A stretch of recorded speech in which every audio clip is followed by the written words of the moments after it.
mahasiswa yang belum meng-on-kan kameranya silakan di-on-kan.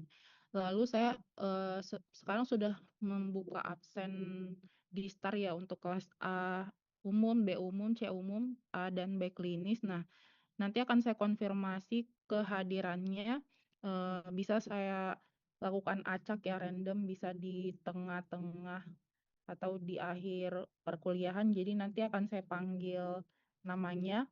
Kalau misalkan sudah 3 kali dipanggil dan tidak ada jawaban atau konfirmasi dari mahasiswanya, saya anggap tidak hadir.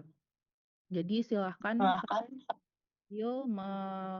melakukan pengisian absen di akun STAR-nya masing-masing ya, sambil di-on-kan kameranya.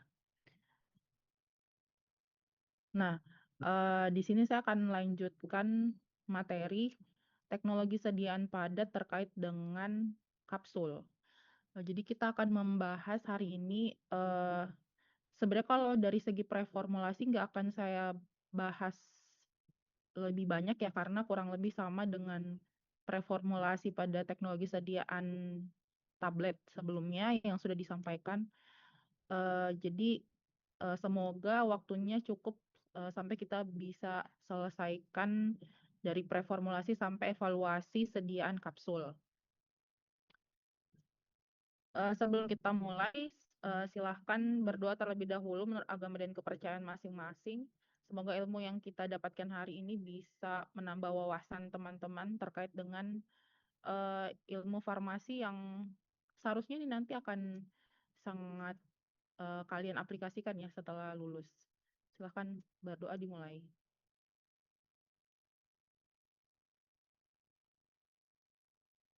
Ya, berdoa selesai. Jadi hari ini kita akan bahas terkait dengan pendahuluan kapsul. Jadi definisi kapsul itu apa, kemudian kelebihan dan kekurangan sediaan kapsul, jenis-jenis kapsul. Nah, itu terangkum dalam ini ya, pendahuluan kapsul. Kemudian selain itu ada pembahasan mengenai Recording in progress. atau preformulasi kapsul, serta terakhir evaluasi kapsul itu sendiri ada apa aja. Nah, yang pertama mengenai pendahuluan kapsul. Nah, kalau misalkan definisi secara terminologi, kapsul itu sendiri itu berasal dari bahasa Latin capsula yang artinya kotak kecil. Nah, sedangkan definisi kapsul itu teman-teman kalian bisa buka di Farmakope 6, di situ ada pembahasan khusus ya mengenai definisi kapsul beserta jenis-jenis kapsul itu ada di Farmakope 6 edisi terbaru. Di Farmakope 6 itu mendefinisikan kapsul sebagai sediaan padat yang terdiri dari obat dalam cangkang keras atau lunak yang dapat larut.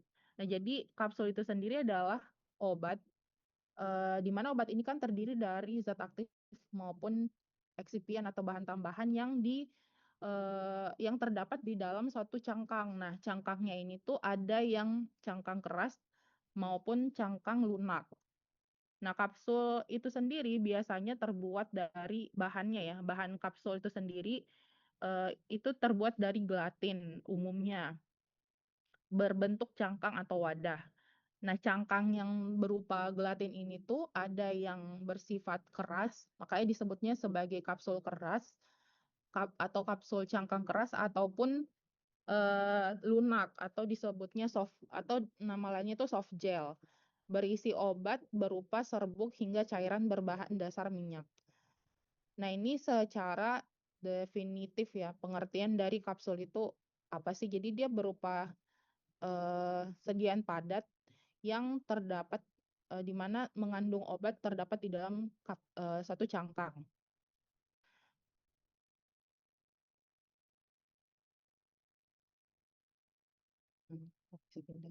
Nah, selanjutnya apa sih kelebihan dan kekurangan dari kapsul ini? Kenapa kita memilih membuat sediaan kapsul? Pasti kan ada kelebihan yang dipertimbangkan kan. Nah, untuk kapsul ini sendiri kita bisa melihat kelebihannya itu dari beberapa perspektif. Ada dilihat dari perspektif pasien, bisa juga dilihat dari perspektif penghantaran obat atau delivery obatnya, bisa juga dilihat dari perspektif industri yang membuat atau memproduksi kapsul. Nah, yang pertama kelebihan dari segi atau perspektif pasien. Nah, kalau dari segi pasien, kelebihan kapsul ini itu relatif lebih mudah ditelan dibanding tablet. Kemudian dapat menutupi rasa yang tidak enak dari zat aktif karena kan obat yang misalkan rasanya tuh pahit bisa ditutupi oleh cangkang. Kemudian, nah cangkangnya ini yang berinteraksi dengan mulut sehingga rasa yang tidak enak dari zat aktifnya itu tidak dirasakan lidah gitu.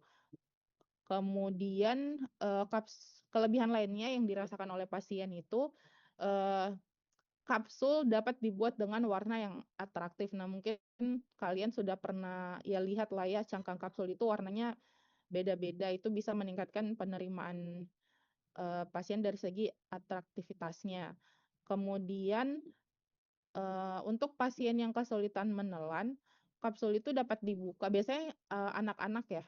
Biasanya anak-anak kapsul ini ataupun lansia, kapsul itu dapat dibuka cangkangnya lalu isinya dikeluarkan dan bisa dilarutkan di dalam air ataupun bisa dicampur dengan makanan. Nah, itu kelebihan kapsul dari perspektif pasien.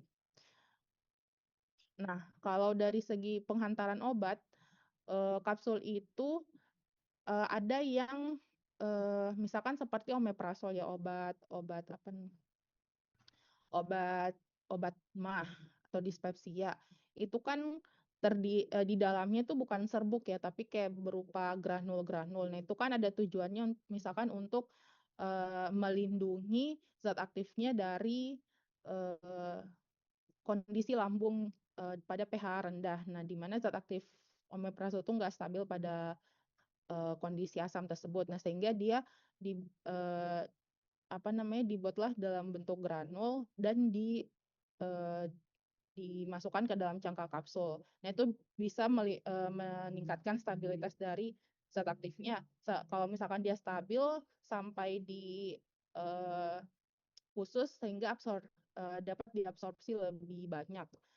Nah, lalu ada juga kapsul yang dia itu bisa dikontrol pelepasannya dengan cara disalut. Jadi granul itu tadi bisa di coating atau disalut. Nah, sehingga nanti dia pada saluran pencernaan itu bisa lepas terkendali. Disebutnya sebagai kontrol atau sustain release kapsul. Lalu eh, kapsul, terutama kapsul lunak, itu dapat diformulasikan untuk meningkatkan bioavailabilitas oral zat aktif yang memiliki kelarutan rendah. Biasanya soft gel itu zat aktifnya adalah apa namanya bahan-bahan yang dia itu lipofil atau tidak larut dalam air, lebih cenderung menyukai minyak gitu, lipofil. Nah, di mana ini kan kelarutannya rendah ya. Eh, Kita ketahui bahwa salah satu syarat supaya obat itu bisa diserap ketika kelarutannya baik gitu di dalam cairan saluran cerna. Nah, sehingga eh, dibuatlah dia dalam bentuk soft gel dengan cara dilarutkan pada pelarut yang sesuai untuk bisa meningkatkan kelarutannya. Lalu diformulasikanlah dalam kapsul soft gel. Nah, ini dari segi perspektif penghantaran obat. Di sini tuh ada contoh produknya itu Afinza ya. Jadi dia berisikan zat aktif morfin. Eh, di mana kalau di sini tuh ada grafik ya. Kalau grafik pada kotak hitam ini Afinzanya itu dibuat dalam kapsul sustain release. Jadi dia kapsulnya berupa granul di mana granulnya itu disalut supaya dia bisa uh, rilis secara terkontrol atau pelepasannya itu terkontrol. Nah, di sini dari grafik itu terlihat bahwa Afinza yang dibuat dalam bentuk kapsul sustain release ini dia itu uh, penggunanya itu hanya sekali sehari, tapi di sini kita lihat bahwa fluktuasi kadar zat aktifnya di dalam plasma itu tidak terlalu jauh ya. tidak terlalu fluktuatif gitu, sehingga kadar di dalam plasma darahnya tuh bisa dibilang stabil. Dan pemakaiannya tuh hanya 1 kali, jadi pasien lebih menyukai. Nah, sedangkan pada morfin yang tidak dibuat dalam kapsul sustain release ini, kita lihat di sini grafiknya tuh sangat fluktuatif gitu kadar zat aktif di dalam plasma darahnya. Nah, kemudian juga frekuensi penggunaannya tuh lebih banyak ya, bahkan sampai 6 kali sehari. Nah, itu bisa meningkatkan ketidakpatuhan pasien dalam mengkonsumsi obat. Nah, ini salah satu kelebihan sediaan kapsul dari segi pengantaran obat yang dibuat dalam bentuk sustain release tadi atau control release. Nah, kemudian dari kelebihan lainnya dalam bentuk sediaan kapsul dari perspektif perusahaan atau industri yang memproduksi kapsul ini, yang pertama dapat digunakan pada seluruh tahapan pengembangan obat, mulai dari uji preklinik sampai uji klinik. Lalu ini mudah dalam formulasinya dibandingkan pada sediaan tablet yang harus, mungkin kalian sebelumnya di sini kalian sudah pernah praktikum tablet nggak? Udah atau belum? Tablet. Izin menjawab, Baru Ibu, sudah pernah, presentasi, Ibu. Bu. Apa? Baru apa? Udah, Ibu. Udah.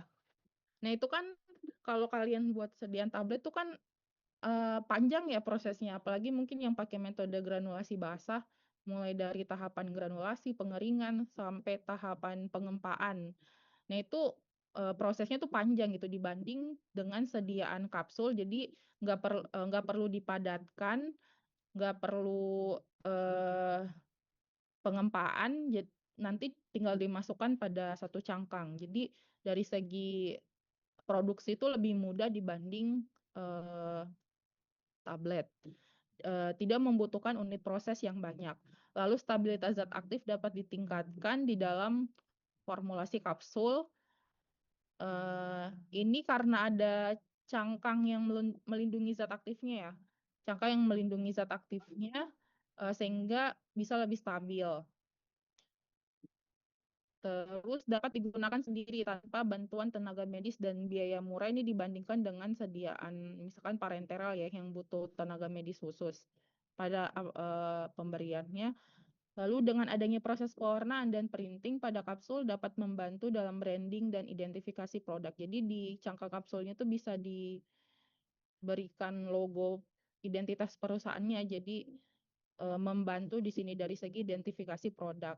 Nah, karena adanya teknologi printing pada cangkang kapsul itu sehingga kapsul itu relatif sulit untuk dipalsukan.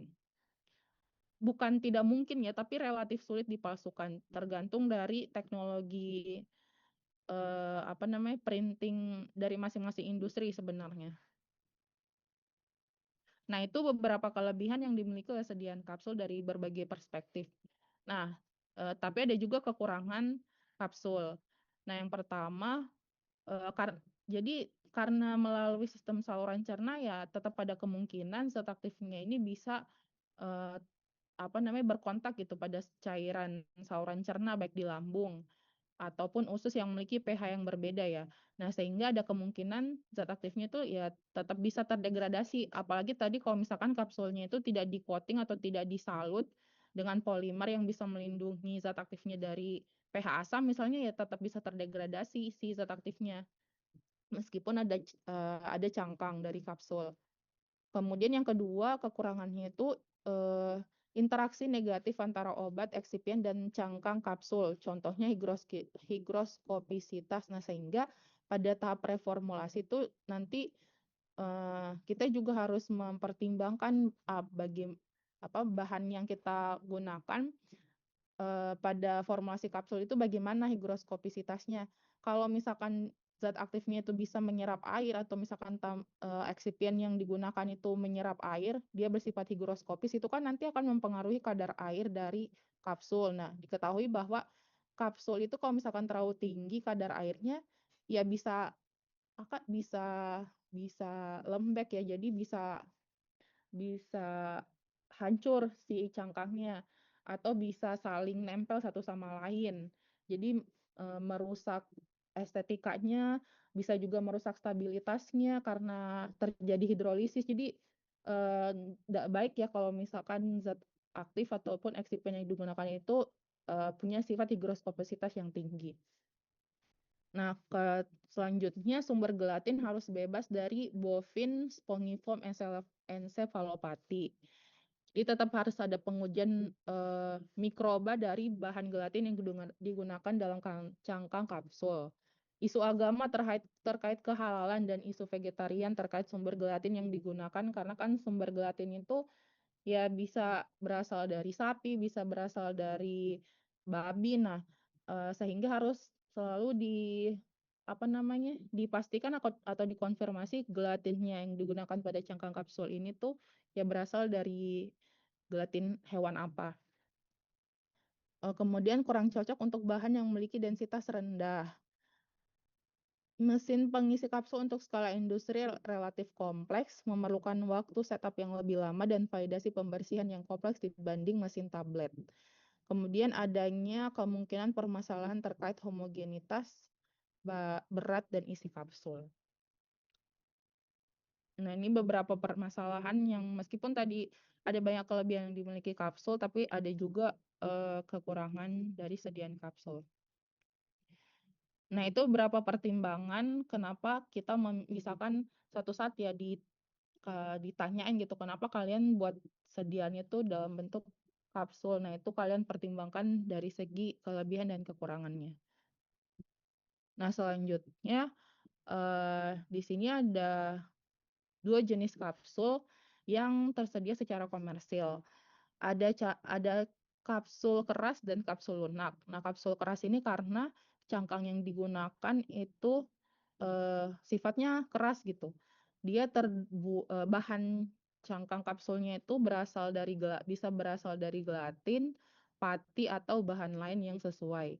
Dan bagiannya itu terdiri dari 2, ada body dan cap atau bahasa Indonesianya ada tutup dan induk. Nah, sedangkan yang kapsul lunak ini, nah kenapa sih dia itu juga bahannya berasal dari gelatin ya, dari gelatin atau bahan lain yang sesuai, dan kenapa dia lunak karena Nah, kenapa dia lunak gitu? Disebutnya lunak karena ada bahan, nah di sini disebutnya itu sebagai plasticizer.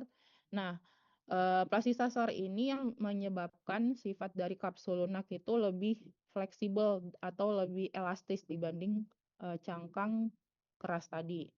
Nah, plasticizer ini bahannya itu contohnya gliserin atau sorbitol.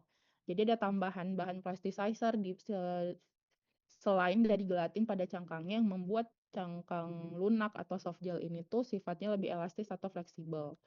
Dan kalau tadi cangkang keras itu terdiri dari 2 bagian, kalau kapsul lunak ini tuh hanya berupa satu bagian yang tertutup rapat. Perbedaan lainnya tuh kalian bisa baca di sini di tabel ini antara kapsul keras dan kapsul lunak selain bahan dan sifatnya tadi ya. Nah, kalau kapsul keras itu tadi terdiri dari 2 bagian, ada cap dan body, sedangkan kalau kapsul itu hanya satu kesatuan. Kalau kapsul keras, cangkangnya tuh bisa kosongan gitu, jadi belum ada isinya yang kita beli. Tapi kalau kapsul lunak itu sudah terisi, jadi nggak ada tuh yang hanya cangkangnya saja. Kalau kapsul lunak tuh biasanya sudah menyatu sama isinya juga. Lalu untuk cangkang kapsul keras umumnya ya berisi padatan atau serbuk kering. Tapi nanti kita lihat bahwa di dalam kapsul keras ini sendiri juga ada bahan-bahan yang sifatnya semi solid ataupun cairan non air. Cairan non air sama kayak soft gel.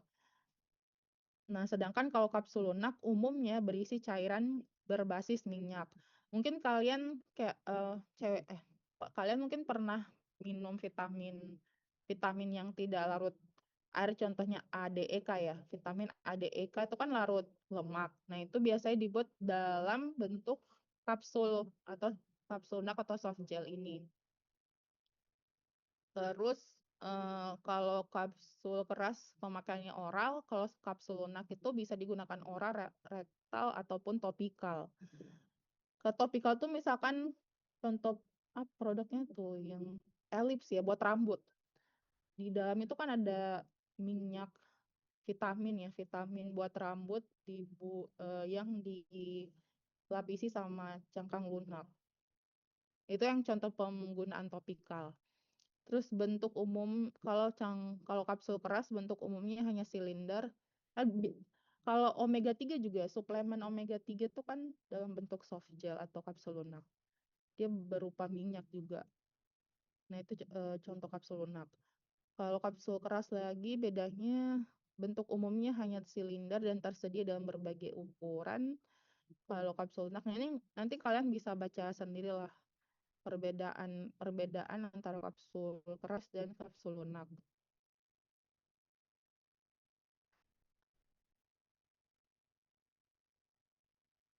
Dari segi bahan yang digunakan, kalau kapsul keras tuh menggunakan lebih sedikit eksipien seperti gelatin, pengawet, dan sedikit plasticizer. Jadi di kapsul keras pun sebenarnya tuh ada plasticizer juga, tapi jumlahnya tuh sangat sedikit dibanding pada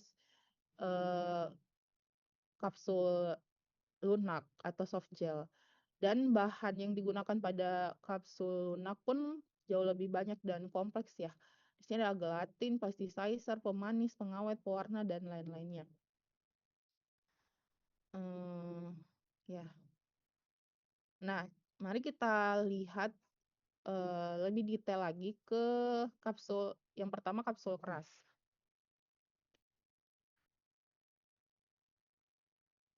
Oke, mungkin sebelum kita masuk saya mau absen dulu ya. Share dulu. Kelas B umum. Kelas B umum sudah absen semua.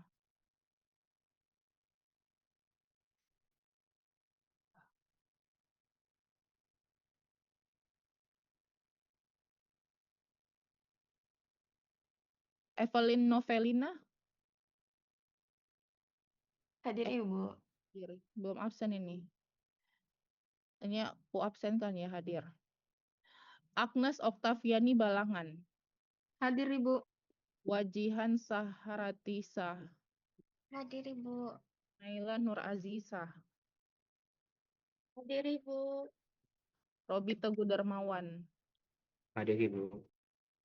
Terus Rizka Auliana. Hadir Ibu. Tia Cynthia Bella. Hadir Ibu. Indri Melani Nurdayana. Teresa Adelia Jayaputri. Hadir Bu. Ninda Nur Islami. Hadir Ibu. Wafik Aziza. Wafik Aziza. Enggak ada ya ini Wafik Aziza. Atkia Fadila. Hadir Ibu. Amanatul Mufarida. Hadir Ibu. Alivia Salsabila Muhlis.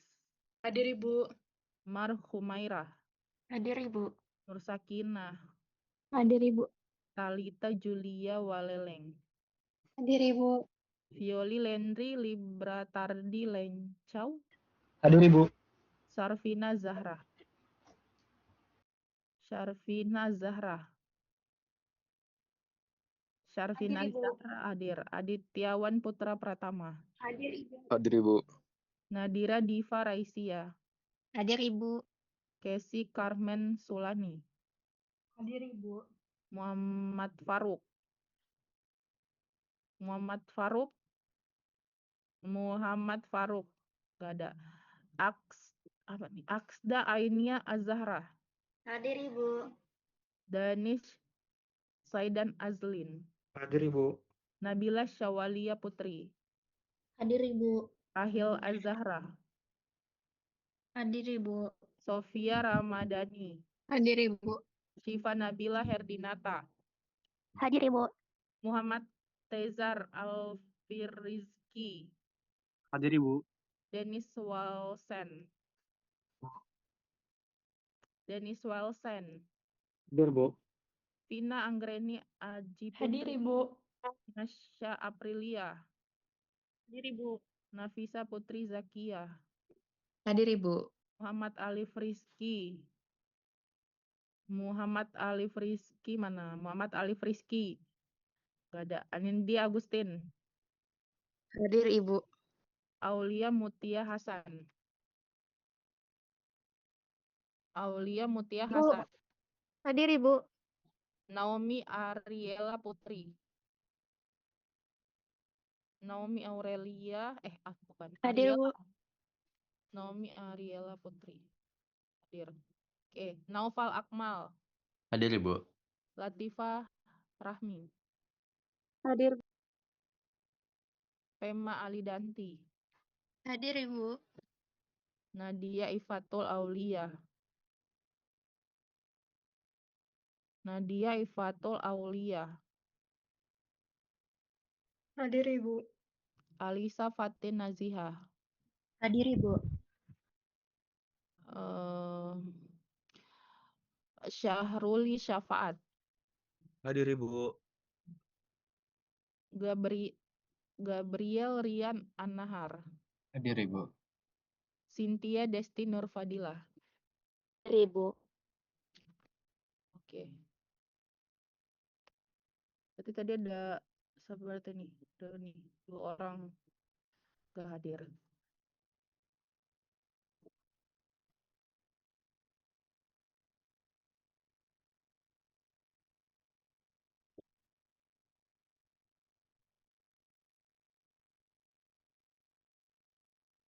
Oke, lanjut ya. Ya, kapsul keras tadi umumnya diproduksi menggunakan bahan berupa gelatin, tapi bisa juga menggunakan pati dari polimer-polimer seperti HPMC, polivinyl acrylidal atau PVA, starch, ataupun polimer selulosa lainnya. Dan tadi terdiri dari 2 bagian ya, cap dan body. Terus saat aktif diisikan pada bagian tubuh, kemudian kapsul ditutup dengan cara menyatukan bagian tubuh dan tutup. Jadi kalau misalkan kita lihat pada gambar itu ada teknologi capping yang digunakan oleh suatu industri untuk memastikan bahwa zat aktif yang sudah diisikan pada body itu tidak akan keluar gitu pada saat misalnya transportasi, pada saat didistribusikan, itu kan terjadi ada gerakan selama proses transportasi yang memungkinkan zat aktif kalau tidak dikunci itu bisa keluar dari cangkang kapsulnya. Nah, sehingga di sini ada sistem locking. Di sini pada posisi pre-lock position, jadi belum terkunci. Nanti kalau setelah di-lock, di-seal, nah barulah kayak titik kuncinya tuh ngepas di lubang yang terdapat pada cap. Jadi cangkangnya itu bisa tertutup rapat. Nah, selain menggunakan teknologi capping ini, penutupan cangkang kapsul itu bisa juga dengan teknik pengeringan. Nah, pengeringannya itu dengan cara si body dan cap dilapisi sama cairan campuran etanol. Nah, nanti pada saat pengeringan etanolnya itu akan menguap, nah sehingga body dan cap itu bisa nempel dengan kuat. Jadi selain penggunaan sistem sistem locking ini, bagaimana memastikan bahwa cangkang kapsulnya itu tidak lepas, itu tadi bisa salah satunya dengan menggunakan cairan alkohol ya untuk menempelkan bagian body dan cap. Nah, bahan yang digunakan pada cangkang keras ini umumnya berupa gelatin. Nah, di mana gelatin ini tuh merupakan campuran protein yang diekstraksi dari kolagen hewan dengan cara hidrolisis parsial asam, itu tipe A, atau hidrolisis parsial basa tipe B. Nah, sumbernya itu bisa berasal dari kulit, tulang, ligamen, atau kartilago hewan. Nah, yang menentukan dia halal atau enggaknya itu ini sumber gelatin dari hewan apa. Bisa dari sapi, bisa juga dari BABI itu. Nah, gelatin tipe A tadi berasal dari hidrolisis asam. Nah, asamnya itu bisa menggunakan HCl, H2SO4, H2SO3, ataupun H3PO4. Nah, karakteristik dari gelatin tipe A ini, dia memiliki kejernihan dan plastisitas yang lebih tinggi dibanding tipe B.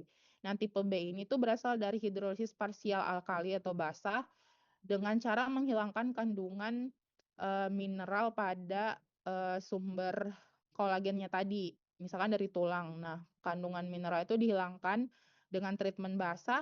Nah, karakteristik dari tipe B ini itu dia lebih kuat, tapi dia nggak lebih elastis dan cenderung butek gitu dibanding tipe A. Nah, untuk menghasilkan cangkang yang kuat dan juga punya kekerasan yang baik, itu tuh gelatin tipe A sama tipe B tadi ini tuh dikombinasikan, digabung. Nah, sehingga dia bisa menghasilkan cangkang kapsul yang keras tapi nggak yang nggak terlalu kaku gitu. Dia masih punya plastisitas yang baik. Nah, sehingga digabung gelatin tipe A dan tipe B ini.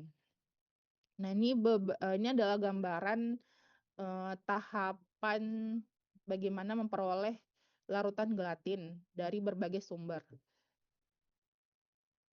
Nah, kekerasan cangkang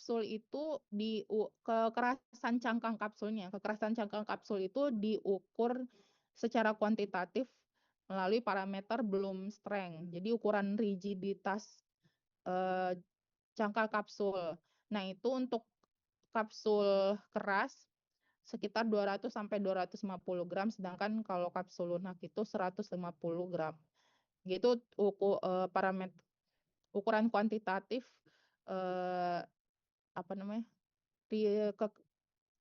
cangkang kapsul, kekerasan cangkang kapsul yang baik itu bagaimana dari ukuran Bloom strength ini.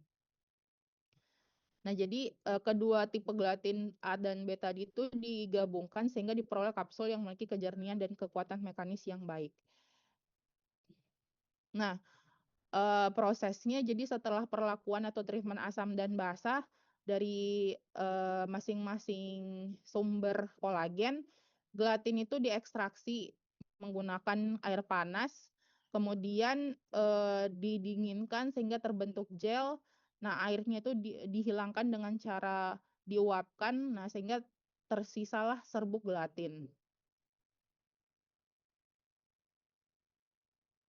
Nah, karakteristik gelatin yang dihasilkan dari proses ekstraksi tadi itu diharapkannya menghasilkan karakteristik gelatin yang baik dengan ciri tidak toksik dan umum digunakan dalam bisa digunakan sebagai bahan pangan maupun obat-obatan, kemudian mudah larut dalam larutan biologis pada suhu tubuh.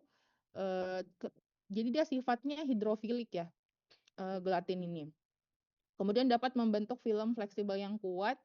Larutan dengan konsentrasi tinggi, misal 40% masih dapat mengalir, sedangkan polimer lain itu tidak.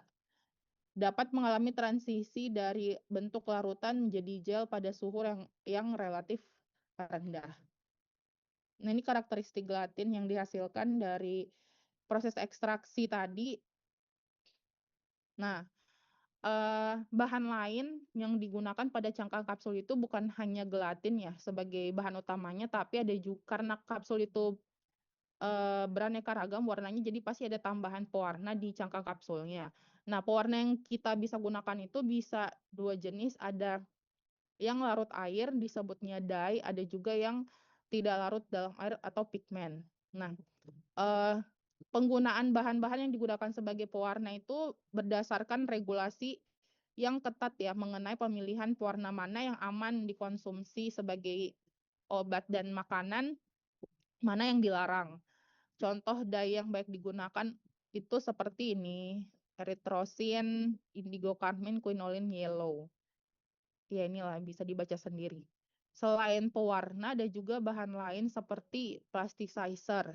Nah, plasticizer ini berfungsi untuk menurunkan kekakuan atau rigiditas polimer sehingga dia tuh lebih lembut, nggak yang kaku banget gitu, sehingga kalau terlalu kaku kan bisa mudah rusak juga. Nah, selain plasticizer, perlu diketahui bahwa plasticizer tadi ini bedanya dengan kapsul lunak adalah jumlahnya yang lebih sedikit ya dibanding soft gel. Terus karena di kapsul itu bisa juga diberikan identitas pabrik. Nah, sehingga digunakan juga printing inks, di mana tinta yang digunakan juga adalah tinta yang bisa dikonsumsi gitu sebagai obat maupun makanan. Terus ada pembasa. Nah, pembasa ini fungsinya itu untuk memastikan logam cetakan ditutupi secara seragam oleh larutan gelatin dan meningkatkan keterbasahan kapsul ketika kontak dengan cairan saluran cerna. Contoh bahan pembasa yang digunakan adalah SLS. Lalu ada juga pengawet, namun pengawet ini tuh kalau misalkan sudah dipastikan bahwa proses pembuatan cangkang kapsulnya itu sesuai GMP, pengawet itu kadang sudah tidak diperlukan. Nah, pengawet ini fungsinya untuk mencegah kontaminasi mikroba selama proses pembuatan. Nah, ini adalah bahan-bahan yang menyusun cangkang kapsul keras. Jadi selain gelatin, tadi ada plasticizer, ada printing inks, ada pewarna, ada pengawet, dan pembasah. Nah, selanjutnya, bagaimana sih cara membuat cangkang kapsul? Nah, cangkang kapsulnya belum kapsul beserta isinya. Ini tuh masih fokus ke cangkang kapsulnya, bagaimana cangkang kapsul ini dibuat. Nah, jadi ada beberapa tahapan. Sebenarnya rangkuman tahapannya di sini, di gambar yang ini. Nah, jadi yang pertama si gelatin tadi itu dibuat dalam bentuk larutan dengan konsentrasi gelatinnya itu sekitar 35-40%. Di mana gelatin ini tuh dilarutkan dalam air demineral. Jadi mineral itu sudah dihilangkan. Air demineral panas dengan bantuan pengadukan. Kemudian ke dalam larutan gelatin tadi itu dimasukkanlah bahan-bahan tadi kayak misalkan pewarna atau eksipenlan yang dimasukkan ke dalam yang bisa ditambahkan gitu ke dalam cangkang kapsul. Terus nah, viskositas di sini tuh harus dikontrol ya, viskositas larutan gelatinnya itu sekitar 30-60 mPas. Kalau misalkan terlalu rendah viskositasnya itu gampang sobek. Kalau terlalu tinggi viskositasnya itu malah terlalu tebal nanti cangkang kapsulnya. Jadi ada viskositas gelatin yang harus dikontrol juga di sini. Lalu, nah setelah kita buat larutan gelatinnya, nanti larutan gelatin itu dimasukkan atau dicelupkan ke dalam pin. Nah, yang ini pin ini dicelupkannya itu pada suhu sekitar 35-45 derajat Celcius. Nah, ini tuh pin tuh semacam kayak cetakan gitu. Nah, setelah dicelupkan nanti diangkat si pinnya sembari diputar-putar atau namanya spinning. Tujuannya itu ya supaya bentuknya tuh larutan gelatinnya itu terdistribusi pada cetakan pin tadi. Nah, selanjutnya setelah proses pencelupan logam cetakan ke larutan gelatin, pin dikeluarkan dari larutan dan dirotasi berapa kali untuk mendistribusikan larutan. Distribusi ini supaya tercapai keseragaman ketebalan si gelatinnya pada dinding kapsul. Setelah itu larutan gelatinnya itu sudah tercetak, lalu dikeringkan. Dikeringkannya melalui beberapa tahap pengeringan untuk mencapai kadar air target. Nah, setelah dikeringkan, cangkang kapsul itu dilepaskan dari cetakannya. Nih, tahapannya itu disebut stripping. Dilepaskan dari cetakan lalu dipotong-potong sesuai dengan ukuran. Nah, setelah itu digabungkanlah antara cap dan body pada posisi prelock. Jadi kayak belum terkunci rapat gitu. Nah, setelah itu bisa dilakukan tahapan polishing atau printing untuk memberikan identitas pada kapsulnya. Nah, jadi di sini tuh tahapannya belum dimasukkan isi kapsulnya. Jadi masih berupa pembuatan cangkang kapsul. Jadi kapsul keras itu tuh ada 2 tahapan ya. Buat cangkangnya dulu, baru dilakukan pengisian. Nah, itu secara terpisah. Sedangkan kalau soft gel nanti kita lihat proses pembuatannya itu antara itu tuh hanya satu kali tahapan gitu. Jadi tidak ada pembuatan cangkang. Jadi cangkang sama isinya tuh langsung dimasukkan pada satu tahap yang sama. Jadi tidak terpisah. Nah, ini perbedaan proses antara kapsul keras dan kapsul lunak.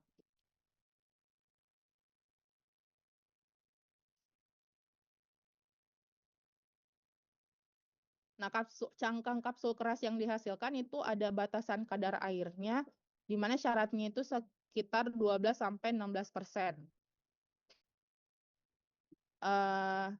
Di sini kalau misalkan kandungan air terlalu rendah itu ada resikonya kapsulnya rapuh dan menyebabkan keretakan ketika diberikan tekanan atau stres. Kalau kandungan airnya terlalu tinggi atau lebih besar dari 16%, itu kapsulnya mengalami aliran plastik ketika diberikan stres sehingga dia kehilangan bentuk. Jadi kayak mudah nempel gitu antar kapsul. Kapsul harus disimpan. Nah, setelah cangkang kapsul dibuat, kapsul itu tidak boleh disimpan pada kondisi yang tidak terkontrol ya. Ada penyimpanannya itu harus dikontrol, di mana kapsul itu harus disimpan pada wadah yang tertutup rapat dan terhindar dari paparan sinar. Kemudian juga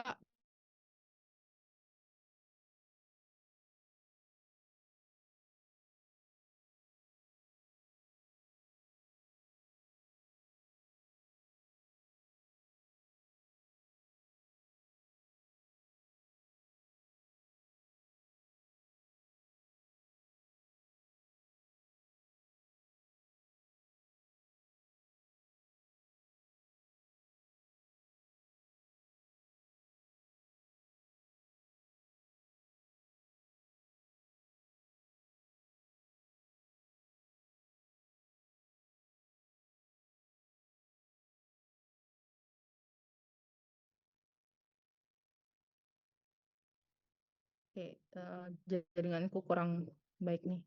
Tiba-tiba keluar.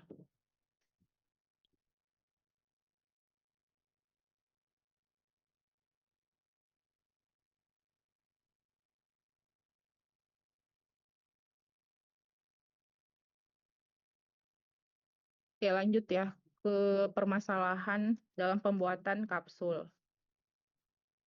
Nah, ini ada beberapa permasalahan yang terdapat pada pembuatan kapsul. Sebagaimana harusnya kalian sudah ada dapat juga sih materi permasalahan pada tablet itu selain capping, ada sticking dan lain-lain. Nah, kapsul juga tuh ada permasalahannya. Yang pertama tuh color deviation, jadi kalau misalkan ada pewarna pada kapsul itu bisa mengalami ya perubahan warna. Nah, perubahan warna ini tuh bisa disebabkan mungkin karena pertama kondisi penyimpanannya yang tidak baik ya, sehingga mungkin mempengaruhi stabilitas dari pewarna yang digunakan. Atau bisa jadi pewarnanya sendiri gitu yang punya stabilitas jelek. Nah, sehingga dia rentan mengalami degradasi. Bisa juga disebabkan dari jumlah pewarna yang tidak sesuai atau ketidakhomogenan pewarna. Nah, itu color deviation. Jadi sumber masalahnya itu bisa disebabkan dari kondisi penyimpanan, sehingga pewarnanya itu jadi tidak stabil, atau dari pewarnanya sendiri yang digunakan karakteristiknya tuh nggak bagus gitu. Jumlahnya juga tidak sesuai ataupun pada saat penambahan tidak homogen. Nah, selanjutnya, selain color deviation, permasalahan lainnya pada kapsul itu ini kayak ada di ujungnya tuh nggak bagus lah bentukan si kapsulnya. Itu disebutnya star ends. Star ends ini bisa disebabkan karena distribusi gelatin yang tidak merata pada mesin pencetak atau terlalu banyak larutan gelatin pada ujung. Jadi mungkin dari segi pada saat tadi pembuatan larutan gelatinnya viskositasnya tuh nggak homogen, atau pada saat dia dimasukkan ke dalam pin cetakan, belum homogen atau belum terdistribusi merata, udah dikeringkan gitu si gelatinnya. Dan mungkin saya pada saat pengeringan itu, gelatinnya tuh berkumpulnya di ujung sini, makanya tadi perlu ada proses, spinning itu, yang dibolak-balik ya, supaya distribusi gelatinnya tuh nggak di ujung, tapi dia, rata. Nah, masalah seperti disebutnya star ends. Kemudian masalah lain pada kapsul itu bisa saja cangkang kapsulnya itu ada yang terlalu tebal, ada juga yang terlalu tipis. Nah, kalau misalkan terlalu tipis itu bisa jadi karena distribusi gelatin yang tidak merata pada cetakan, atau tadi konsentrasi gelatinnya mungkin yang terlalu rendah, bukan 35-45%. Terus viskositasnya juga mungkin tidak sesuai, sehingga cangkang kapsul yang dihasilkan tuh tipis. Kalau terlalu tebal itu bisa jadi disebabkan karena ini proses pencelupan yang terlalu lama, atau pencelupannya itu bukan satu kali tapi beberapa kali. Jadi hasil cangkangnya itu terlalu tebal atau terlalu viskos, itu juga bisa menghasilkan cangkang kapsul yang tebal. Selanjutnya damage print atau apa namanya nih, printing yang hasilnya tuh tidak baik ya, atau tidak sesuai mungkin dari logo perusahaan yang seharusnya, itu bisa disebabkan ya pasti sumber utama itu si tintanya, entah karena viskositasnya yang tidak sesuai, aliran tintanya yang tidak merata, sumbatan pada saat nozzle tintanya itu melepaskan tinta, atau formulasi tinta yang tidak tepat. Nah, terus ada juga nih masalah terakhir adalah holes, atau ya bocor lah, si cangkang kapsulnya ada lubang. Ini kemungkinan bisa diakibatkan karena masalah mekanik atau pengaturan mesin yang tidak tepat.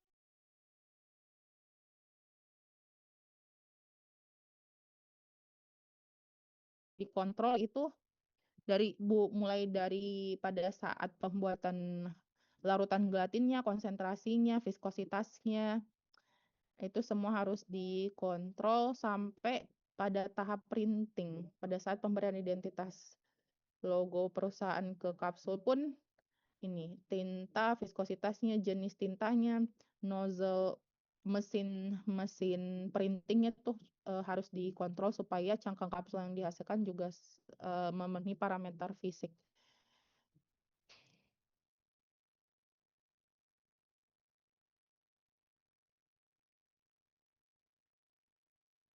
Oke, selanjutnya sebelum masuk lagi ke materi berikutnya, saya mau absen lagi, absen kelas A klinis.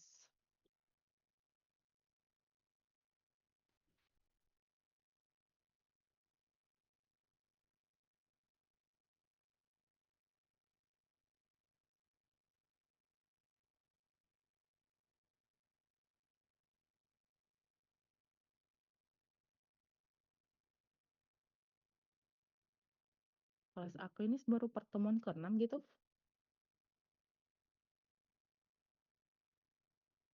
Elza Dona Evrilia. Hadir Ibu. Ania Aulia Apriliani. Hadir Ibu. Yulda. Hadir Ibu. Dinda Olivia Wijaya. Hadir Ibu. Maharifatul Mesya. Hadir Ibu. Dia Raulia Ramadhani.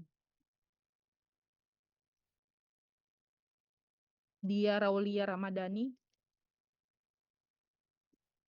Dia Raulia Ramadhani. Nggak ada ya ini.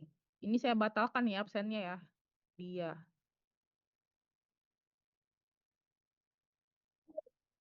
Mohon maaf Ibu, tadi Nurawali Ramadhani Bu.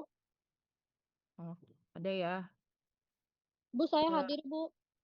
Oke. Makasih Bu. Neisila Regilinda Widodo. Neisila Regilinda Widodo. Nggak ada nih. Neisila Regilinda. Ini juga saya batalin ya absennya. Ibu, saya hadir, Ibu. Siapa nih? Naysila. Dia, Ibu. Terus Fiona Patricia Malisan. Hadir, Ibu. Naila Anissa Nazwaria. Ibu, mohon maaf Bu, tadi bukan saya, ternyata itu anak A klinis Ibu. Saya C umum. Kamu siapa? Saya kira nama saya Bu, ternyata yang Ibu panggil tadi anak A klinis Bu. Saya dari kelas C umum Ibu. Siapa? Saya Nur Awalia. Oh, Masih Bu.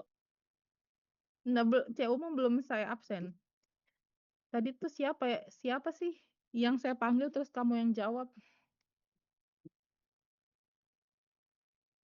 Belum Izin Bu, saya menjawab. udah denger juga tadi Bu. Dia Raulia, Bu. Siapa? Dia Raulia, seingat Dia saya. Raulia. Dia Raulia ada ya. Iya, Bu, saya, Bu. Naysila Regilinda. Naysila Regilinda Widodo.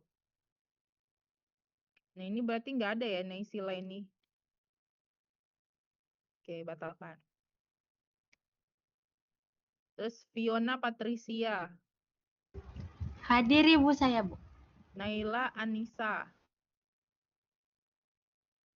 Naila Anissa. Ini juga nih, saya batalin nih, Naila Anissa.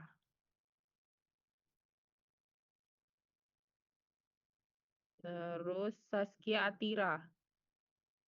Hadir, Ibu. Alia Salwa. Hadir, Ibu. Diari Arsela Kristiana Arli. Hadir, Ibu.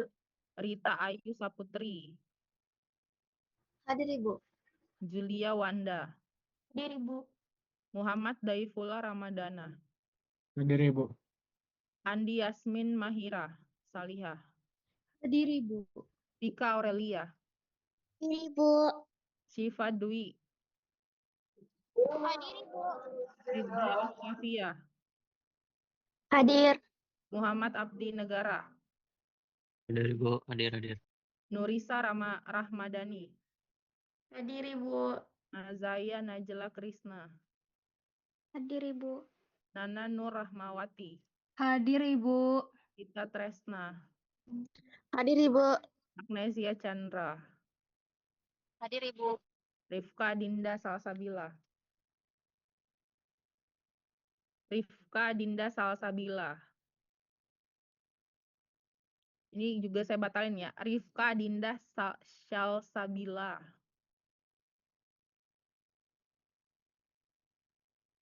Terus Maulidina Amalia.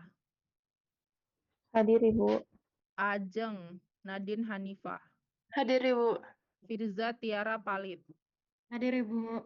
Dania Alma. Dania Alma Angelita. Hadir, Ibu. Naila Salsabila. Hadir, Ibu. Nazwa Ajeng Irawan. Hadir, Bu. Ibu. Siapa? Ibu, saya atas nama Naysila Regelinda Widodo tadi mikrofonnya nggak mau nyala Ibu, jadi saya harus setting lagi. Siapa? Naysila Regilinda Widodo ya? Saya udah Zoom dari jam 2 tadi. Buset, oke. Mikrofonnya tadi harus saya atur dulu Ibu, mohon maaf ya Ibu. Oh, iya. Siapa lagi sih tadi tuh sampai mana? Oh, Farah Eka Putri Ayu. Hadir, Ibu. Raihatul Putri Nabila. Hadir Ibu. Vika Ginaya Agisti. Hadir, Ibu. Korina Syafira Gaisani. Hadir, Ibu. Putri Aulia Ramadhani. Hadir, Ibu. Bekti Rihasti. Hadir Ibu. Anissa Triwulandari. Hadir Ibu. Naomi Katrin Pasaribu. Hadir, Bu. Natasha Berliani. Hadir, Ibu. Marsha Putri Dwi Amanda. Hadir, Bu. Meidila Dwi Aldi Ninatasha. Hadir Ibu. Nadira Nurul Azwa, Hadir Ibu.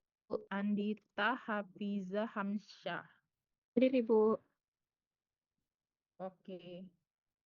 Itu tadi kelas apa tuh? Kelas klinis ya. Ada berapa orang tadi yang saya batalin absennya? Jadi ada satu deng. Rifka Adinda Salsabila.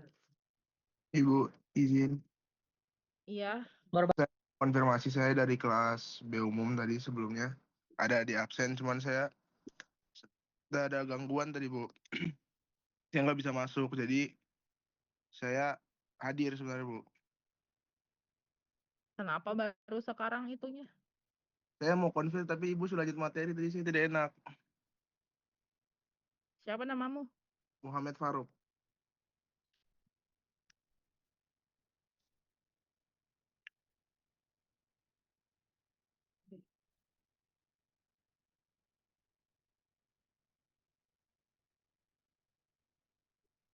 Waduh, bisa.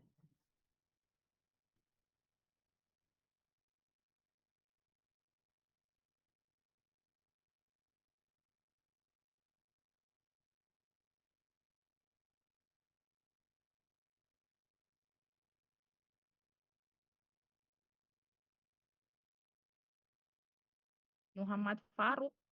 Nimu nim berapa? 046 Bu. Absen kok tadi nih? Soalnya tadi katanya saya dipanggil kan. Oh, udah absen kok itu. Ya udah Bu. Makasih Bu. Oke, lanjut ya. Materinya. Nah, sekarang tuh kita masuk ke isi macam-macam isi kapsul.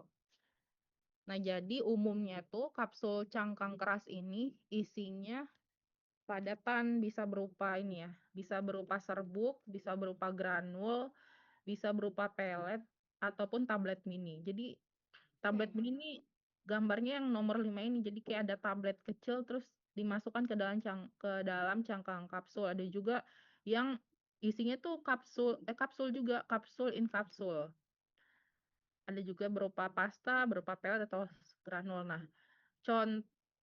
bukan contoh ya. Kenapa sih ada kapsul in kapsul atau ada mini tablet gitu di dalam kapsul?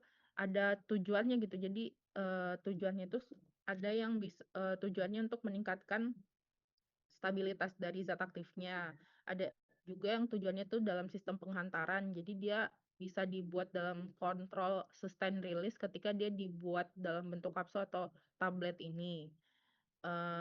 Mini tablet ini tuh juga kadang disebut, kalau misalkan di komersial itu disebutnya dalam bentuk pelet. Tujuannya juga sama, bisa untuk sustain atau kontrol release ataupun meningkatkan stabilitas dari zat aktifnya. Nah, jadi itu umumnya isi dari cangkang kapsul keras berupa padatan kering. Padatan keringnya ini bisa dibuat granul, serbuk, pasta, dibuat dalam kapsul kecil ataupun mini tablet. Nah, tapi ada juga yang isinya itu dalam bentuk semi solid maupun cairan. Dalam bentuk cairan ini itu bukan cairan yang berair ya, tapi dia adalah cairan non air. Nah, sebenarnya kan untuk cairan-cairan yang tidak berair ini umumnya itu dibuat dalam kapsul lunak atau soft gel. Tadi seperti contohnya omega 3 ataupun ADEK itu kan berupa cairan tidak berair dan umumnya itu dibuat dalam bentuk soft gel. Nah, kenapa kapsul keras kok ada isinya dalam bentuk cairan juga? Nah, cairan tidak berair ini kadang dibuat dalam cangkang kapsul keras, misalnya ketika zat aktif yang digunakan itu tidak kompatibel sama pelarut. Pelarut yang berupa non-air. Kalau misalkan dia tidak kompatibel, tidak bisa dibuat dalam bentuk soft gel. Jadi dipilihlah cangkang keras. Atau selain dari tidak kompatibel pelarut atau pembawa yang digunakan, biasanya misalnya zat aktifnya yang berupa minyak itu tidak kompatibel dengan gelatin atau bahan lain yang terdapat di dalam soft gel, sehingga dibuatlah pemilihan cangkangnya itu cangkang keras. Nah, tapi yang perlu dipastikan ketika isi dari cangkang keras yang digunakan berupa cairan adalah sistem penutupannya, sistem lockingnya tadi yang menggunakan teknologi capping yang memastikan bahwa tidak ada zat aktif berupa cairan itu keluar dari cangkang. Nah, sehingga yang di sini yang akan menjadi yang perlu diperhatikan adalah teknologi lockingnya tadi. Nah, ada juga yang dalam bentuk semi solid. Nah, semi solid ini contohnya campuran tiksotropik, biasanya berupa gel. Biasanya berupa gel, bisa juga berupa pasta atau campuran softening. Kapsul keras yang terbuat dari gelatin tidak cocok untuk cairan mengandung air. Karena tadi ya, kalau cangkang kapsul itu kan ada kadar air yang dipersyaratkan 12-16%. Kalau kandungan airnya terlalu banyak bisa menyebabkan pelunakan kapsul. Nah, makanya isi cangkang kapsul untuk yang bentuknya cairan itu adalah cairan tidak berair. Contoh cairan tidak berair apa? Misalkan propilen glikol, terus sorbitol atau etanol, itu contoh cairan yang tidak berair. Meskipun sebenarnya ada H2O-nya ya. Terus bahan pengisi tidak boleh bereaksi dengan gelatin atau komponen cangkang lainnya. Tidak boleh mengandung kelembaban tinggi dan dosis satuan tidak boleh melebihi ukuran kapsul yang tersedia. Nanti kita lihat di slide berikutnya ada ukuran kapsul beserta isi sesuai dengan ukuran kapsulnya. Kemudian beberapa cairan non-air seperti vegetable oil, minyak apapun lah ya. Dan cairan yang bercampur dengan air, contohnya PEG, poloxamet itu dapat dimasukkan dalam cangkang kapsul keras, tapi tadi dipastikan bahwa sistem lockingnya itu mampu mempertahankan isi kapsul sehingga tidak keluar. Campuran otetik dapat dicampurkan dengan pengisi atau absorben terlebih dahulu. Terus zat aktif yang biasanya berupa ekstrak kental itu juga bisa digunakan sebagai zat aktif yang dimasukkan ke dalam cangkang, tapi ini ada penambahan absorben. Ada penambahan absorben yang bisa menyerap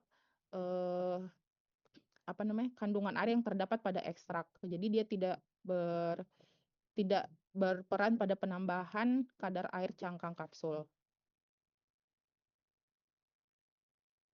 Nah, ini beberapa macam-macam isi kapsul cangkang keras. Umumnya tuh berupa padatan kering, tapi ternyata ada isian lain dalam bentuk semi solid maupun cairan yang bisa dimasukkan ke dalam cangkang kapsul keras pada kondisi-kondisi maupun tujuan tertentu. Nah, ini ukuran kapsul. Jadi yang paling kecil itu ukuran 5, yang paling besar ukurannya 000, tapi yang maksimal bisa digunakan pada manusia itu ukuran 00 ini. Biasanya kalau yang 000 itu pada hewan yang diberikannya. Nah, kalau di tabel yang pertama ini ada volume sama starch fill. Jadi volume ini menyatakan isian dalam satuan mili gitu yang bisa diisikan pada masing-masing kapsul, sedangkan starch fill ini itu isian maksimal pati yang bisa dimasukkan ke dalam masing-masing ukuran kapsul pada satuan miligram. Pada gambar yang kedua ini juga ada ukuran volume mililiter isian yang bisa dimasukkan pada ukuran masing-masing kapsul, dan ada juga contoh bahan zat aktif dalam satuan miligram yang bisa diisikan pada masing-masing kapsul. Di sini tuh bisa dilihat ya bahwa pada bahan atau zat aktif quinine sulfat sampai aspirin itu beda-beda jumlah yang bisa dimasukkan pada masing-masing ukuran kapsul. Itu dikarenakan densitas dari masing-masing zat aktif itu yang berbeda. Kalau densitasnya semakin kecil, berarti jumlah yang dimasukkan ke dalam cangkang kapsul pasti akan lebih besar jumlahnya dibandingkan dengan zat aktif yang densitasnya lebih rapat atau lebih berat. Nah, untuk pengisian kapsul, bahan isian tadi itu bisa dimasukkan dengan 3 cara. Yang pertama, seperti yang mungkin bisa dilihat pada pada apotek atau di rumah sakit itu bisa kapsulnya itu diisi secara manual.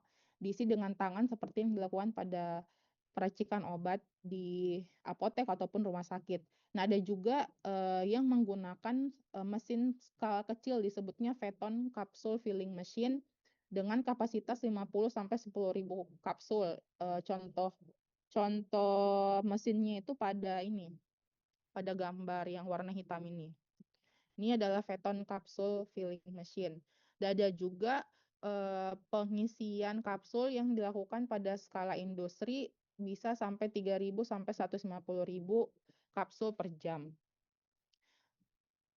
Nah, contohnya ini seperti ini nggak bisa terputar ya videonya.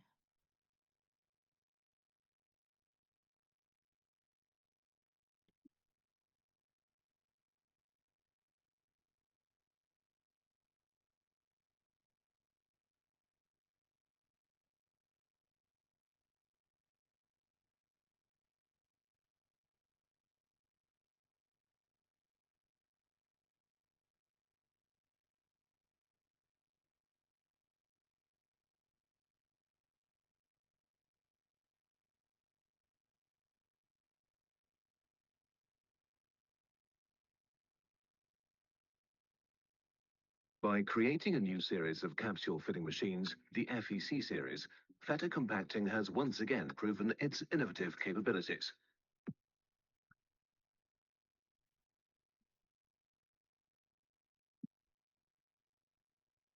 But how does the capsule filling process work? Any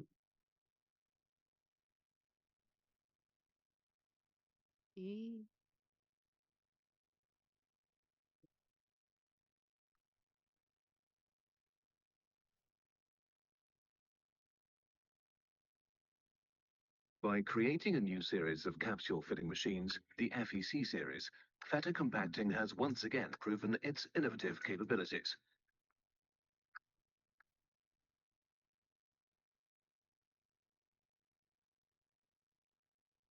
But how does the capsule filling process work? Any machine created for an industrial capsule filling process will consist of 2 parts, the drive compartment and the processing compartment.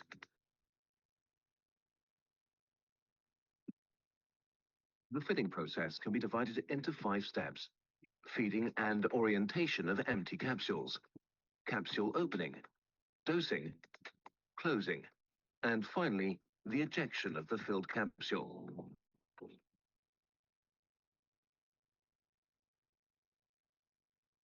The filling process starts by feeding and aligning the empty capsules. Next, the capsules fall into a magazine, and through a continuous up and down movement, the magazine fills up automatically. Afterwards, the capsules go into the sorting conveyor. The so-called fork driver aligns the capsule correctly before dropping them into the capsule. Videonya tidak terlihat, Bu. Hanya suara saja. Oh gitu? Iya, Bu. Bentar. Kayaknya udah saya download lagi. The capsules are separated using vacuum to pull the upper and lower sections of the cap. Astaga, ternyata tidak terlihat ya. Wait. Into 5 steps.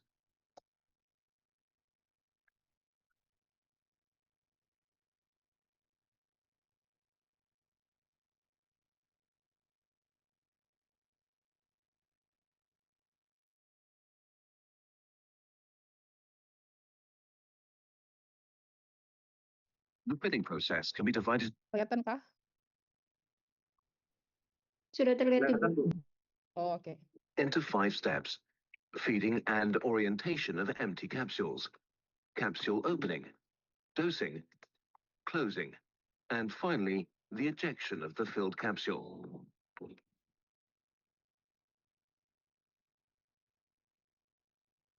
The filling process starts by feeding and aligning the empty capsules.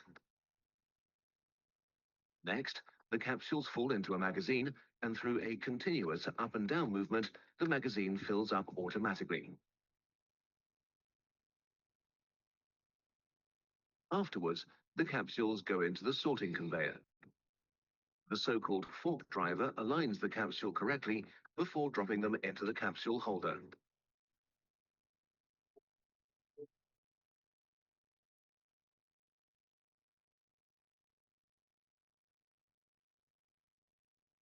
The capsules are separated using vacuum to pull the upper and lower sections of the capsules apart.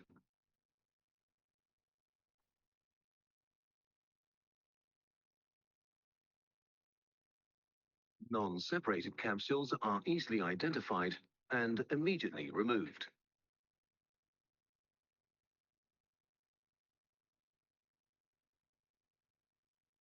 After the capsule has been opened, the lower part moves to the dosing station and is filled.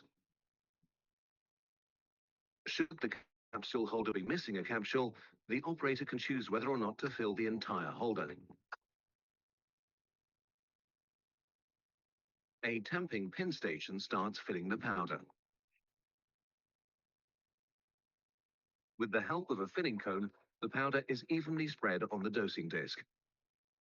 The capsules are filled in 5 individual steps and subsequently transferred to the lower part.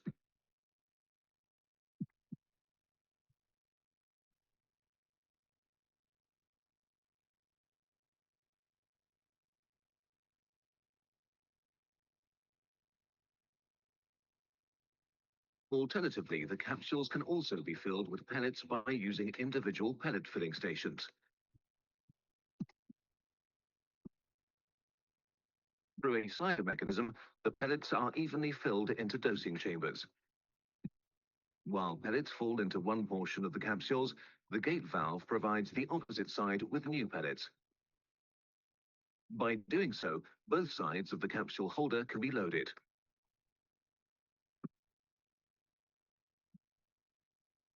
For filling the capsule with 2 individual active substances, a second pellet filling station can easily be added.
Itu tadi gambaran pengisian isi kapsul ya menggunakan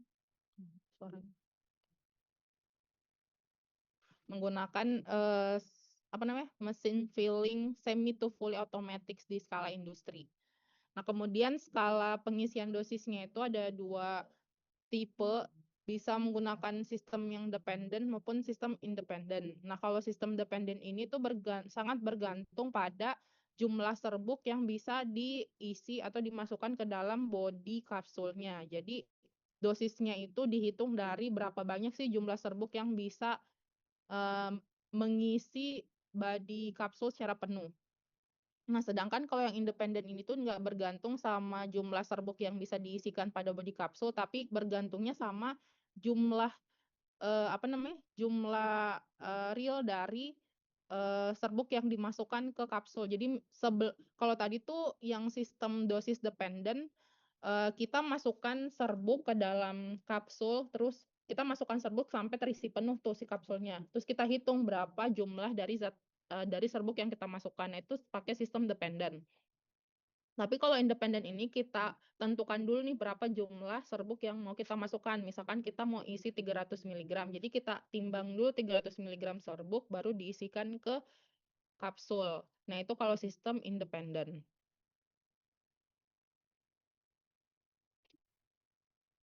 Nah, kalau tadi pengisian bahan-bahan solid, bagaimana dengan pengisian bahan cair atau semi solid? Nah, pengisian bahan cair dan semi solid itu bisa dilakukan dengan menggunakan pompa volumetri. Pompa volumetri. Dan tadi ya catatannya, kalau misalkan kita menggunakan isi berupa cairan atau semi solid, dipastikan proses sealing atau proses lockingnya itu bisa dilakukan dengan baik untuk menghindari kebocoran dari bahan cair yang diisikan. Campuran semi solid dapat diisikan ke dalam kapsul dengan cara pemanasan atau pengadukan. Ini sealing prosesnya. Sealing proses itu adalah penyatuan bagian bodi dan cap dari kapsul yang saling tumpang tindih. Nah, terdapat lekukan pada masing-masing bagian kapsul yang dapat saling mengunci. Lekukan itu yang bisa bisa membuat kapsulnya jadi lock atau terkunci satu sama lain. Atau bisa selain adanya sistem lock ini, bisa juga tadi ya sealing prosesnya itu menggunakan larutan hidroalkoholik, seperti menggunakan campuran etanol air dengan perbandingan 1:1, lalu dipanaskan si larutan hidroalkoholiknya itu dilapisi pada bagian cap dan bodi. Nanti setelah proses pengisian dilakukan pemanasan sehingga etanolnya itu bisa menguap pada suhu 45 derajat. Setelah itu ya body dan cap-nya bisa nempel. Selain menggunakan larutan hidroalkoholik, bisa juga menggunakan larutan gelatin encer yang diaplikasikan di antara body dan cap.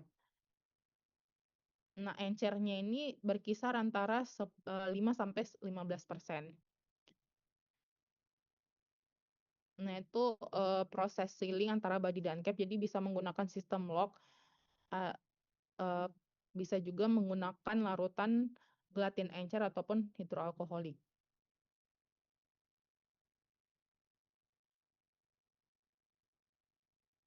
Nah, persyaratan formulasi serbuk atau preformulasi zat aktif dalam bentuk serbuk yang digunakan itu apa yang harus dipertimbangkan? Campurannya homogen dan memiliki sifat alir yang baik. Sifat alir ini kalau di teori tablet kalian pasti harusnya udah diajarkan kalau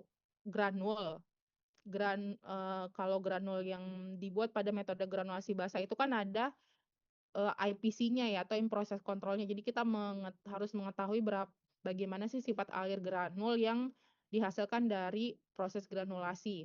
Nah, itu kan ada syaratnya. Masih ingat nggak syarat granul yang baik itu tuh sifat alirnya berapa? Bagaimana? Granul yang baik itu misalkan waktu alirnya berapa? Itu ada yang ingat nggak berapa?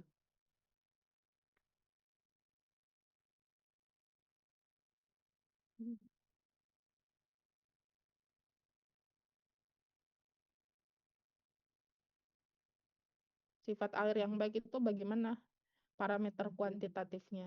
Jadi pada praktikum tablet atau waktu teori tablet itu bagaimana dijelaskannya ke kalian? Ibu izin Ibu, dari kemarin yang kita lakukan percobaan itu untuk sifat alir Siapa pada nih? granul itu. Ya Ibu, Nim sama namanya siapa? namanya Deulia Syakila Ibu, NIM-nya 037 dari kelas A umum. A umum. Berapa NIM-nya? 0? 37 Ibu. 37 Dealia. Gimana kalau menurut Dealia? Karena kemarin kita sudah beberapa kali percobaan Ibu, kemarin itu untuk uji sifat alirnya itu dia kurang dari 10 detik per 100 gram. gram, Ibu. Kurang dari 10 detik per untuk 100 sifat gram. alir. Oke. Ada lagi, itu salah satu parameternya. Ada lagi parameter lain selain waktu alir?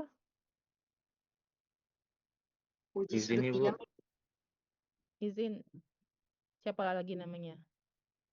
Siapa lagi yang mau menjawab? Maksudnya? Sebelumnya perkenalkan Ibu, nama saya Robi Teguh Darmawan dengan NIM 010. Kalau dari praktikum yang kemarin Ibu, kelas B umum NIM Ibu. berapa tadi? NIM-nya? 010 Ibu. 010 Robi. Iya, gimana kalau Robi?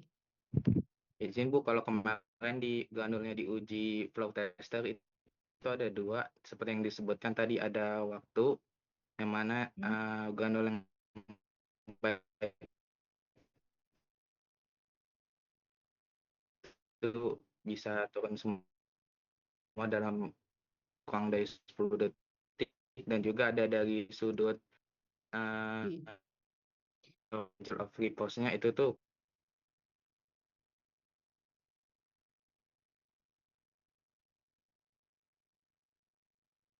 Halo? Gak kedengeran? baik Ibu, Kayaknya. izin ulang.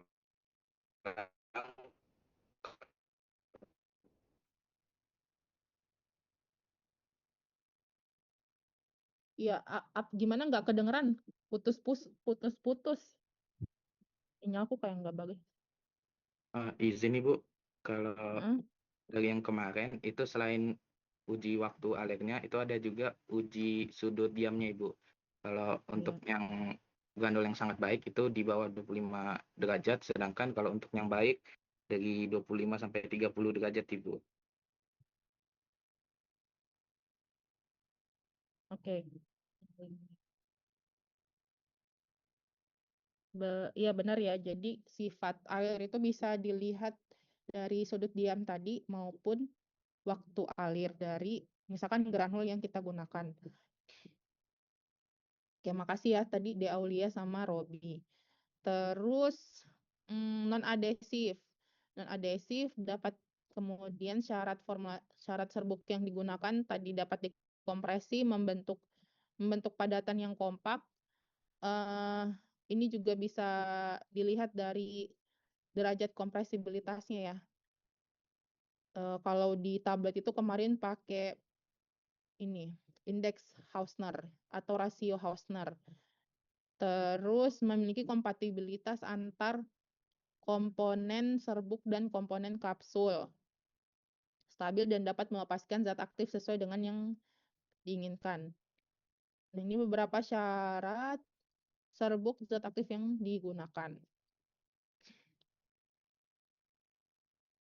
Nah, kalau dari segi formulasi, di dalam kapsul itu selain berisi zat aktif dengan karakteristik tadi yang sudah disebutkan sebelumnya seperti dari segi sifat alir, kompatibilitas, stabilitas, dan kelarutan. Nah, di sini zat aktif yang digunakan juga ini dari segi preformulasinya itu kita pertimbangkan kelarutannya ya. Nah, zat aktif yang digunakan ini untuk cangkang kapsul keras itu memiliki kelarutan yang baik karena akan mempengaruhi laju disolusi dan absorpsi di dalam tubuh. Bahan aktif yang sukar larut dalam air sering memerlukan bantuan. Nah, nanti kalau untuk kapsul lunak atau soft gel itu bahan aktif yang digunakan umumnya yang sifatnya lipofilik atau bahan-bahan yang kemudian bisa dilarutkan dalam pembawa minyak. Jadi ini bedanya ya, kalau cangkang keras itu umumnya digunakan zat aktif yang kelarutannya tuh baik. Sedangkan kalau yang soft gel atau kapsul lunak itu umumnya digunakan untuk bahan-bahan atau zat aktif yang sifatnya sukar larut atau lipofilik seperti minyak. Nah, selain zat aktif, ada juga di dalam kapsul cangkang keras itu pengisi Fungsi dari pengisi ini sama seperti di tablet, itu untuk menggenapkan volume, kemudian untuk meningkatkan sifat alir serbuk maupun kohesivitas antara serbuk. Contohnya laktosa, pati, MCC atau mikrokristalin selulosa. Nah, selain pengisi ada juga penghancur, sama kayak di tablet ya. Penghancur di sini itu tujuannya atau fungsinya itu untuk membantu pemecahan dan pendistribusian isi kapsul di dalam saluran cerna. Kemudian ada lubrikan dan glidan. Lubrikan ini fungsinya untuk mereduksi interaksi serbuk dengan mesin pengisi, sedangkan glidan itu untuk mereduksi interaksi antara serbuk dengan serbuk. Kemudian ada surfaktan. Kalau misalkan zat aktifnya itu sukar larut di dalam air, kalau kita ingin buat dia dalam cangkang, dalam bentuk sediaan kapsul cangkang keras, nah kita harus punya strategi bagaimana caranya supaya zat aktif ini tuh bisa meningkat kelarutannya. Nah, sehingga ditambahkanlah salah satunya itu surfaktan untuk meningkatkan kelarutan. Kemudian tadi ada kapsul yang isinya tuh berupa ekstrak tanaman. Nah, ekstrak tanaman ini kan umumnya itu dia bersifat higroskopis, dia mudah nyerap lembab ya. Nah, sehingga itu kan nggak bagus kalau nggak bagus nanti akhirnya bisa meningkatkan kadar air. Nah, sementara kita ketahui bahwa cangkang kapsul sendiri itu punya kadar air 12-16%. Nah, sehingga harus dibatasi nih jumlah lembab yang ada di dalam kapsul, makanya ditambahkanlah absorban. Contohnya kalau ada silikon dioksida, kaolin ataupun magnesium karbonat. Nah, ini tuh bisa menyerap ekstrak cair atau semi solid agar dapat diubah menjadi serbuk yang lebih mudah mengalir. Nah, contoh formulasinya untuk kapsul cangkang keras ini seperti ya ini bisa dibaca sendiri. Misal acetaminophen, kodein dan kodein fosfat. Ada penghancur, ada lubrikan glidan, dan ada juga pewarna.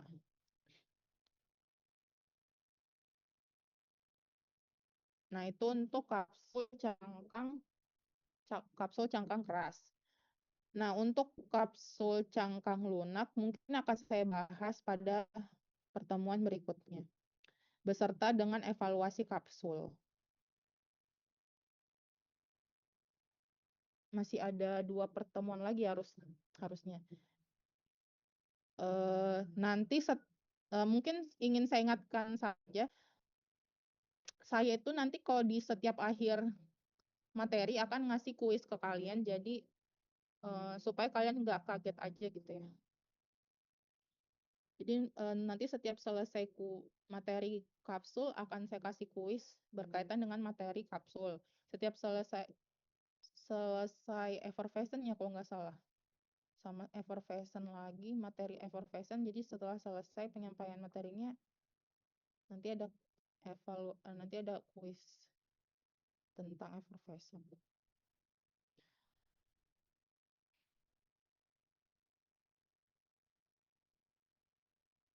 Oke, mungkin sebelum saya akhiri, saya mau absen kelas yang tadi belum saya sebutin ya, kelas A umum.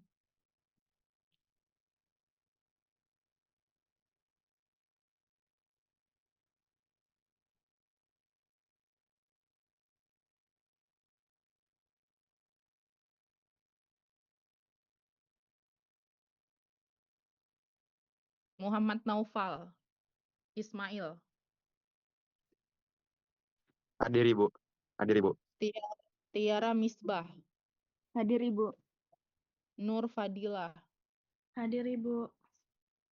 Francisca Regita. Hadir Ibu. Muhammad Iqbal Sulaimanto. Hadir Ibu. Vena Amalia Kamila. Hadir Ibu. Aida Nafah Fadiah. Hadir Ibu. Jasmine Jaini Putri. Hadir Ibu. Suciwati Ramadhani. Hadir Ibu. Pascalia Francisca Tukau. Hadir Ibu. Christina Yang, Hadir Ibu. Ciu Mitra Karuniata Ambarura, Hadir Ibu. Elsa Denata, Hadir Ibu. Rahmadila Salwa Audia, Hadir Ibu. Ciprianus Vigoraus, Hadir Ibu. Heni Hidayati Sofyan, Heni Hidayati Sofyan, Heni Hidayati Sofyan, gak ada ya? Izin Ibu, tadi Heni sudah menyebutkan namanya, tapi sepertinya mic-nya terlalu kecil. Oh, oke. Terus Retno Ayu Anggoro Ningrum, Hadir Ibu. Gadis Wandari Anugrah Pardana, Hadir Ibu.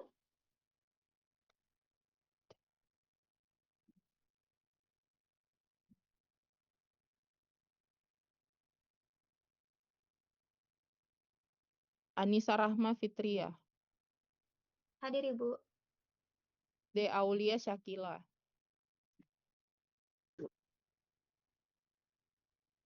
mana De Aulia Syakila? Hadir Ibu. Terus Afrilia Katlina Azizi, Hadir Ibu. Rahmat Santosa, Hadir Bu. Irfan Hafiz Falah, Hadir Ibu. Rehana Jinan Ulia, Hadir Ibu. Fauzan Azima, Hadir Ibu. Agnesia Sara Aulia, Hadir Ibu. Zakirul Akhena, Hadir Bu. Rumiris Rahel Matondang, Hadir Ibu. Alvina Stefani Francisca, Hadir Ibu. Maharani Akila Putri, Hadir Ibu.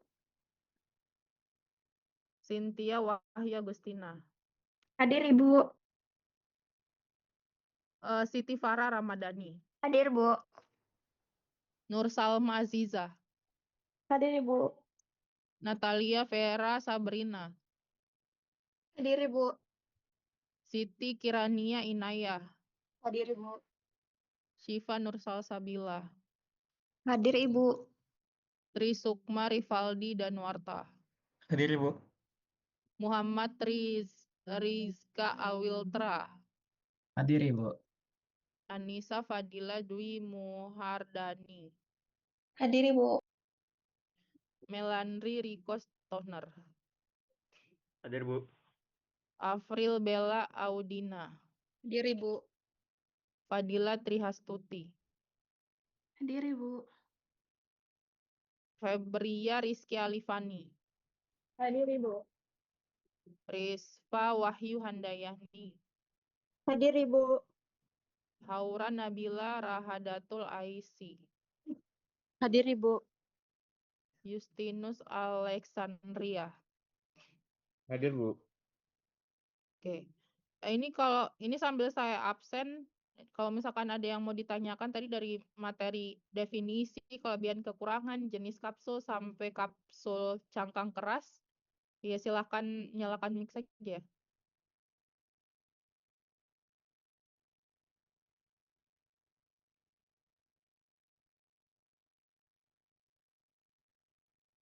Ya, Saya Muhammad Rizga Weltra dengan di belakang saya 77 dari kelas A siapa? umum. Saya izin bertanya. Saya Riga Ibu, Rizga. Rizza. Siapa? Rizga. NIM Di berapa? belakang saya 77 Ibu. 77 dari kelas Dari kelas A2 umum. A umum. Ya. Riz. Kenapa? Saya ada pertanyaan Ibu. Iya. Mengenai kapsul ini, saya kan bukan saya deh. Kan waktu di praktikum itu kami ada membuat suatu sediaan kapsul ya. Nah, Udah saya praktikum ya? belum Ibu, tapi masih preformulasi. Mm-mm. Nah, Kalau kapsul misalnya tujuannya buat buat lindungi zat aktif dari asam lambung gitu, terus bedanya dengan tablet solid enteric itu gimana, Bu? Bedanya beda bentuk sediaan, satunya tablet, Maksud satunya saya salep. Bu, saya kan bikin natrium diklofenak ya, Bu. Nah, itu Heeh. kebanyakan jurnal-jurnal itu nggak ada yang mendukung pembuatan kapsul ya. Kebanyakan si natrium diklofenak ini, dia dalam bentuk asam diklofenak jadinya. Meskipun ada, dia harus dijadikan pelet. Atau pelet itu harusnya yang tadi Bu tuh disalut dulu, baru Mhm, masukin dalam kapsul. Nah, kenapa mhm. ya Bu kira-kira zat aktifnya itu perusahaan itu nggak ada yang bikin versi kapsulnya langsung? Itu saja sih Bu kalau saya. Oh, nggak ada dalam bentuk kapsulnya? Iya Bu. Jadi kalau dari saya cari itu dia eh, dalam bentuk asam diklofenak. Jadi bukan garam gitu Bu. Kalau di farmakope ada nggak dalam bentuk itu, natrium diklofenak atau kapsul? Nggak ada Bu. Nggak ada juga? Masa sih? Ya Bu. Yakin? Saya nyari. Diklofenak. Adanya dalam bentuk tablet aja ya? Dalam tablet salut enteric sama bentuk dia pakai teknologi gitu Bu. Jadinya dia dibikin sangat kecil supaya dia itu bisa aman di lambung gitu Bu. Di lambung. Kalau sempat nyari nggak kalau dia tuh densitasnya bagaimana?